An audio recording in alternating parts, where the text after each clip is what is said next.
एका गुरुकुलामध्ये, पूर्वीच्या काळामध्ये गुरुकुल होते, विद्यार्थी गुरुजींकडे शिकायला जात असत. गुरुकुलामध्ये सगळं शिक्षण झाल्यानंतर सगळे विद्यार्थी आपापल्या घरी जाऊ लागले. तेव्हा गुरुनी एक प्रत्येकाला भेटवस्तू द्यायचं ठरवलं. एका विद्यार्थ्याला म्हटले, त्यांच्या आवडत्या शिष्याला म्हटले की तुला एक भेटवस्तू देणार आहे. भेटवस्तू दिली. तर हा भेटवस्तू काय होता, तर दिव्य आरसा. कोणती होती भेटवस्तू? आरसा. असा साधा सुद्धा नव्हता, त्याला फक्त चेहरा दिसत नव्हता आरव, तर त्याला काय दिसायचं माहितीये का? त्या आरसा दाखविला की त्या समोरच्या माणसाच्या मनातले भाव दिसायचे. राग, क्रोध, भीती, द्वेष, लोभ, हे सगळे काय दिसायचे? त्या मनातल्या भावना सुद्धा दिसायच्या. आता तुमच्या मनात काय चालू आहे मला माहिती आहे का? माझ्या मनात काय चालू आहे तुम्हाला माहिती आहे का? हे दिसतंय का कुणाला? पण ती आरसा दाखविला की दिसणार. मग त्या शिष्याला खूप आनंद झाला. आता माझ्याकडे काय आहे? एक जणालाच ऐकू आलं. काय आहे? आरसा आहे. असा दिव्य आहे, छान आहे की मला लोकांच्या मनातले भाव दिसणार. काय दिसणार? भाव दिसणार. घेतला खूप आनंदाने. काय?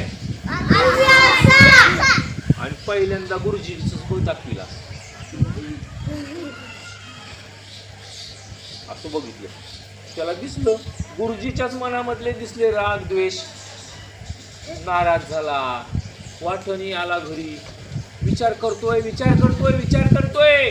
अरे एवढे छान गुरुजी आहेत, आपण त्यांना किती छान मानतो, आदर्श मानतो, आणि यांच्या मनामध्ये सुद्धा राग, द्वेष आहे, लोभ आहे. जंगलामधून वाट काढत असताना त्याच्या मनामध्ये विचार येत होते.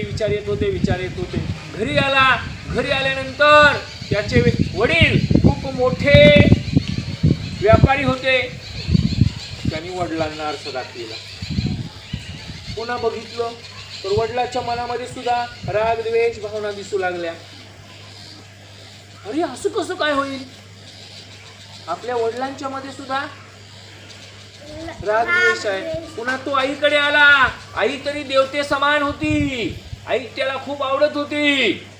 आई तरी गावातल्या सगळ्या लोकांना खूप छान मानत, सगळे लोक त्यांना छान मानत होते. आईला पण आरसा दाखवला. आईच्या मनामधले पण राग, द्वेष दिसू लागलं. लोभ, मद, मत्सर दिसू लागलं त्याला.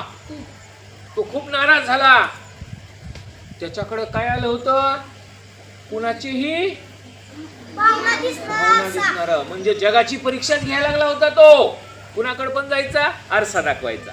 कुणाकडे जायचा पण त्याच्या मनात काय चालू आहे? राग आहे का, द्वेष आहे का, लोभ आहे का, चोरी करणार आहे का, हे सगळं दिसायला लागलं त्याला. मग तो नाराज झाला आणि परत आपल्या गुरुंकडे गेला आणि म्हणाला, हे जग सगळं वाईट आहे. हे जग सगळं वाईट आहे, कारण प्रत्येकाच्या मनामध्ये राग आहे, द्वेष आहे, लोभ आहे, मत्सर आहे. मग गुरु म्हणाले, अरे बाळा, मी जो तुला हा आरसा दिलेला आहे, तो आरसा मी लोकांचे गुण बघण्यासाठी दिलेला नाही, तर कुणाचे? तुझे स्वतःचे गुण बघण्यासाठी दिलेला आहे. स्वतःचे बघ, तू तुझ्यातले बघ गुण दोष, आणि तुझ्यातले दोष दूर व्हावेत म्हणून मी हा आरसा दिलेला आहे. तू इतरांचे, जगाची परीक्षा करत बसू नको, तर कुणाची परीक्षा कर? तुझी स्वतःची परीक्षा बघ आणि त्याच्यातले दोष दूर कर, आणि मग तू चांगला व्हावास म्हणून आरशाकडे बघ. आपण सुद्धा आरशाकडे कशाकडे पाहतो? कशासाठी पाहतो? आपण स्वच्छ दिसावं, छान दिसावं का घाण दिसावं म्हणून पाहतो. तसं आपण आरशामध्ये पाहतो, आपण स्वच्छ दिसतो का नाही. जर अस्वच्छ असेल तर स्वच्छ करतो, केस व्यवस्थित नसतील तर केस व्यवस्थित करतो. बरोबर आहे की नाही? तसं आपण सुद्धा नेहमी राहत असताना, बोलत असताना काय करायचं? आपल्यातले दोष कमी करायचे, दुसऱ्याचे दोष दाखवायचे का? सर हे काय ह्यानं घातलं नाही बघा, ह्यानं पॅन्ट घातली नाही बघा, ह्यानं असं केलं बघा, त्यानं तसं केलं बघा. असं कोण म्हणते का मी असं केलं बघा सर, मी त्याला मारलं बघा सर? असा जगातला कुठला मुलगा म्हणलाय का? आपल्या शाळेतला मुलगा म्हणलाय का मी सर मी त्याला मारून आलो बघा? आलंय का? किंवा कोण असं म्हणलंय का सर मी त्याला चिमटा घेतला बघा, सर मी त्याची पेन चोरली बघा? असं म्हणतंय का कोण?